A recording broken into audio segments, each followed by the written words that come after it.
All right, so let's move on to pillar number 3, step number 3, as you're getting your entire strategy ready. And that's, of course, to create a plan. You need to have a tactical plan of attack. You need to have a strategy. How are you going to put all of this together, right? So you have a clear idea of what platform you're going to be on. You also have an idea of what you're going to be posting, but now how are you going to put it all together, right? How is that going to work? So you're going to pull out pen and paper and you're going to write these 3 things.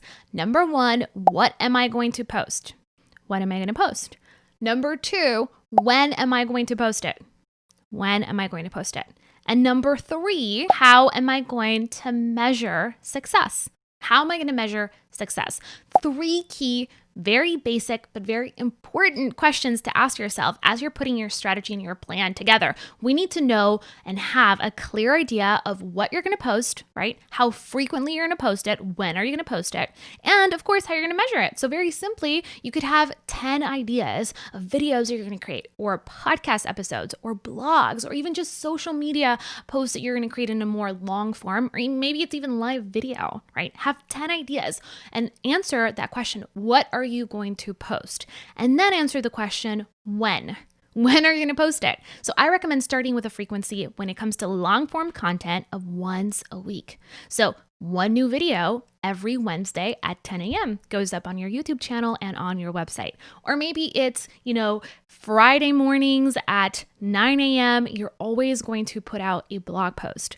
This is the time where you want to commit. You're going to double down and you're going to say, okay, I have tried this in the past. It has not worked for me. I have to be consistent, or I'm brand new and I know that I have to make this work, and I'm going to commit to a date and a time that's consistent week in and week out, rain or shine, no matter what. It is a non-negotiable. Even if I just have to create something very short and simple, I'm going to put it out every single week, once a week to start. Maybe you're a little bit more advanced and you can go up 2-3 times a week if that's something that's serving you and you can measure and track that it's actually working, which is the 3rd question, then more power to you, right? The 3rd question is, how are you going to measure success? What does success mean to you? Do you need to be tracking views or clicks? Do you need to be tracking engagement? And of course, you want to be tracking sales. Is it actually turning into leads and into paying customers? You got to have a system, even if it's as simple as just asking every single customer how they found you. Literally just as simple as that. That's the most basic way of doing it, is how I did it with my husband, Chris. And we literally tracked like over $23,000 from Facebook alone just by asking our customers, hey, where did you find us? So if we can track $23,000 first month in business or first summer in business just by asking our customers, you can do it too. And of course, there's more advanced tools and strategies that you can leverage, like Google Analytics, that'll tell you exactly what kind of content people are consuming on your website, where are they coming from in terms of social media platforms and all that good stuff. So if you're part of the Business Lounge membership, we have an entire training on Google Analytics that you want to deploy and leverage. So if that's your goal here, definitely make it a point to go through that training. And of course, the 4th pillar is to monetize your content. This is the part that I'm so passionate about.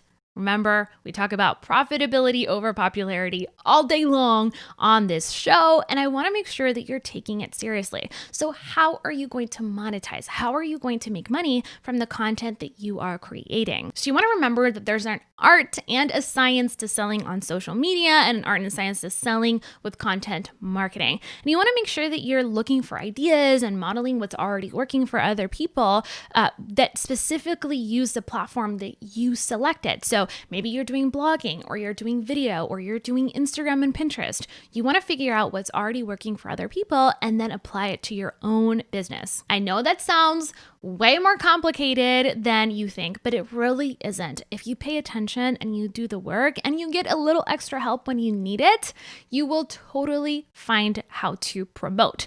But here's a general rule of thumb. You got to share what you do, right? So many content creators make this epic mistake of only focusing on the content creation instead of really focusing on, okay, how can we serve and then ask for the sale? How can we serve and ask for the sale. You want to follow the 80-20 rule. So 80% of the time, 80% of your posts should have a lot of value to them. The number one objective for those posts is to build awareness, is to build relationship, is to achieve that know, like, and trust factor. But 20% of the time, you should go all out sharing your product, especially if you believe in it, which I'm sure that you do, because otherwise, why the heck would you sell it? Really share it, right? Promote it. Use your content as a place where you can showcase your amazing products, programs, and services. Maybe you share a demo, right, of your product. Maybe you send someone an invitation to a masterclass where you can then add even more value to them and then pitch them on your product. Or maybe you just place your product and you review it in one of your posts. You place it all over your blog. You use it as advertisement, or you sponsor one of your episodes with your own company, which is something that we do all the time. And in fact, this podcast here is called the Business Lounge Podcast because we have a program called the Business Lounge Membership. It is our signature product. And of course, we promote the heck out of it in this podcast. It's really why we even have the podcast to begin with. So I want to make sure that you're kind of following along and seeing how all the pieces when it comes to content marketing connect into one cohesive plan.